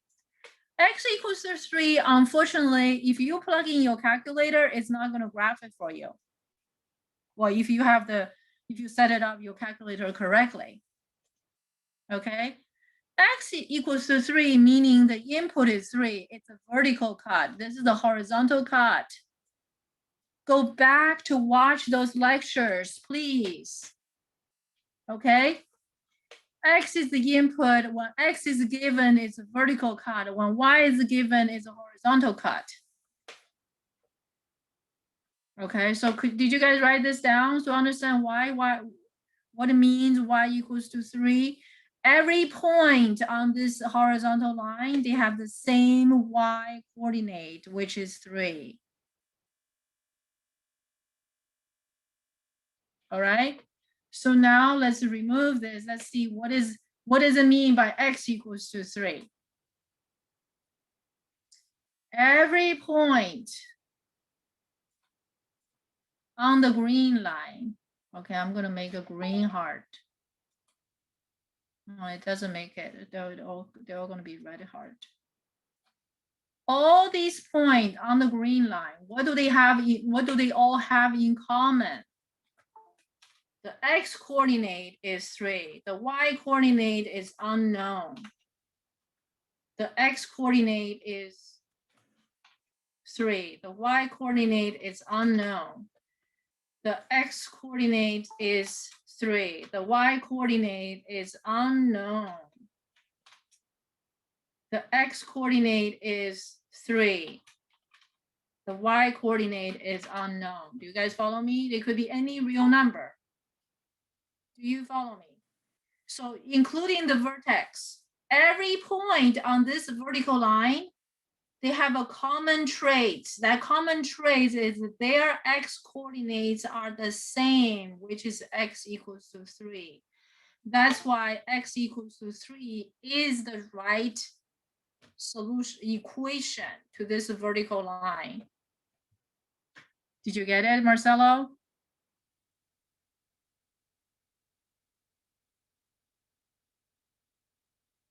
All right, thank you for your participation. I hope this clarifies. Okay, I hope this clarifies.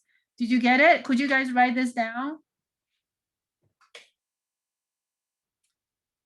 I have quizzed these questions. They will show up again on your midterm. The devils are in the detail. The devils are in the detail. Did you write it down? Okay. Now, so the equation is x equals to 3. I have also given you another traits of observation, okay? Which is when you have the perfect square part, when the perfect square is 0, that value is x equals to 3. And that x equals to 3 is the line of symmetry. Did you follow me? All right, so this B is the right answer, okay? This A is not the right answer. That's wrong, okay?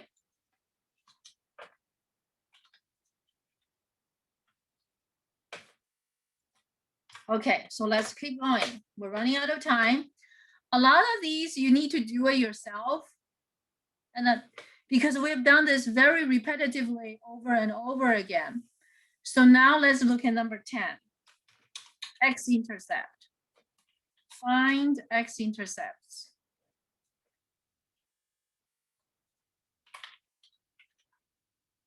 Okay, X-intercept may be plural, but we know how to find X-intercept, right? So we said f of x equals 0. So we said f of x equals 0. Now f of x is the perfect square,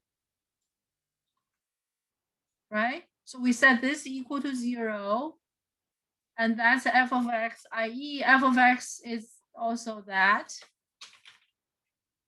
right? So when this guy equals to 0, i.e. we're solving x from here. Solve for x from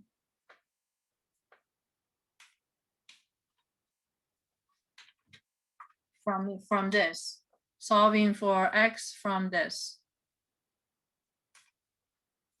Okay.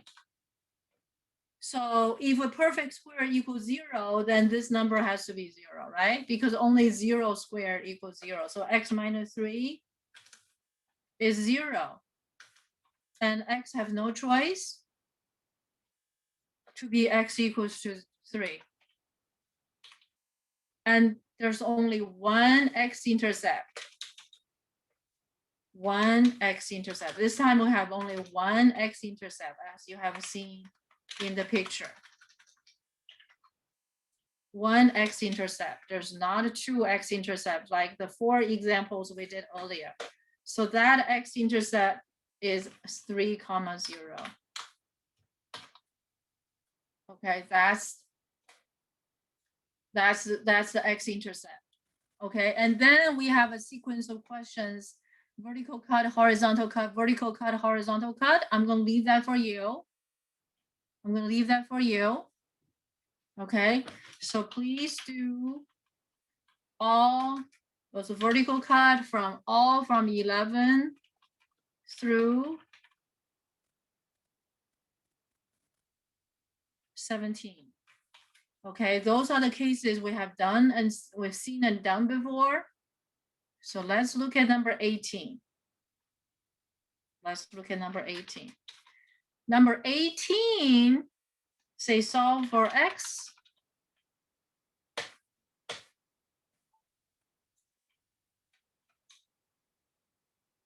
Okay, and we want f of X to be positive.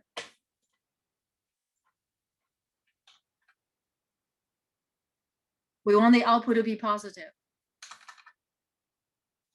Okay, and we know that this is also a perfect square. Sorry, this is going to be a perfect square. Oh, what a mess here. Just this, the software doesn't always do the things right. Okay, it's just lack of those functionality. That's okay. All right, so we have this. When is this perfect square larger than 0?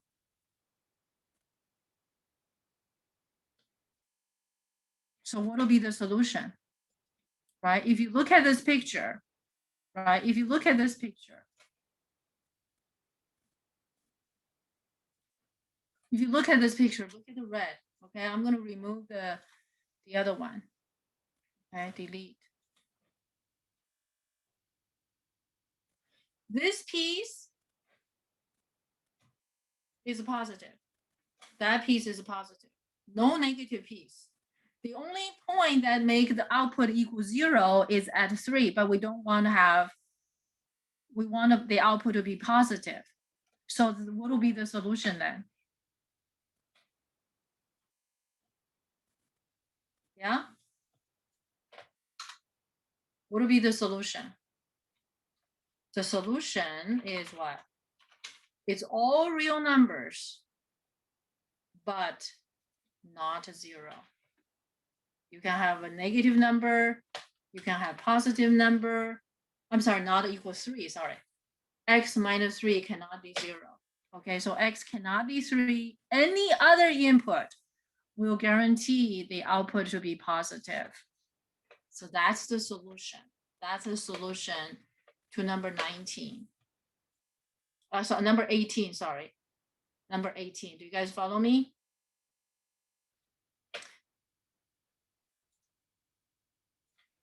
Number 19. Okay, number 19. Solve for X, but this time we want it to be larger than or equal to 0. The entire picture is either has a positive output or 0 output. So what will be the solution? The solution is all real numbers.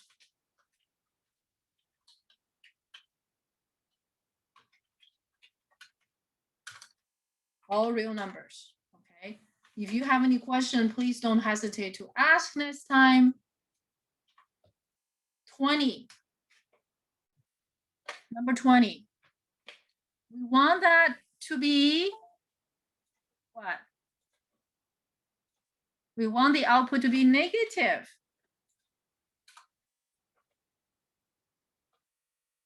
The entire picture is producing output 0 or positive. So when will the output be negative? That will never happen, right?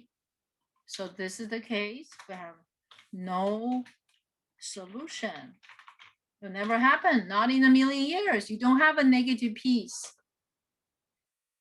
Okay, 21. Less than or equal to 0. Less than 0 is impossible, right? Less than 0 is impossible. Is equal to 0 possible? Less than 0 is impossible. Is equal to 0 possible? Yes.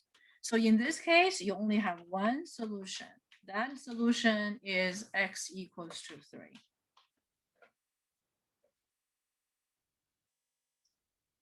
All right. So let's summarize. Okay. So I'm going to give you a summary. Okay. Still in the table form. Okay. So these are the 4 cases.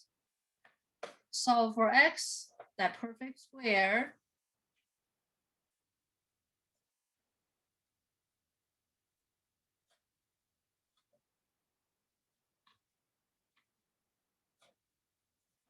Is larger than 0.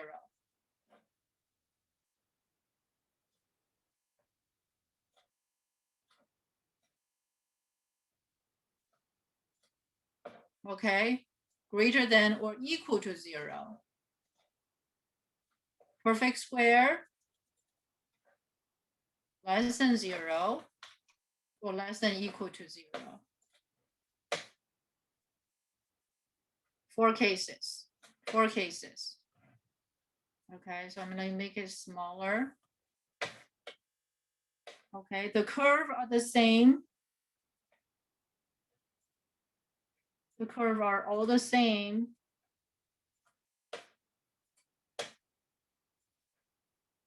What's the difference among these curves?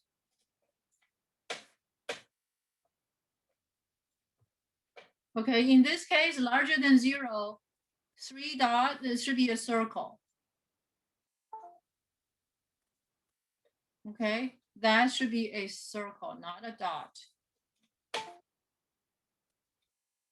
Okay, and this one should be a dot, all real numbers. Okay, and this one less than 0, which is impossible because there's no solution. And the last one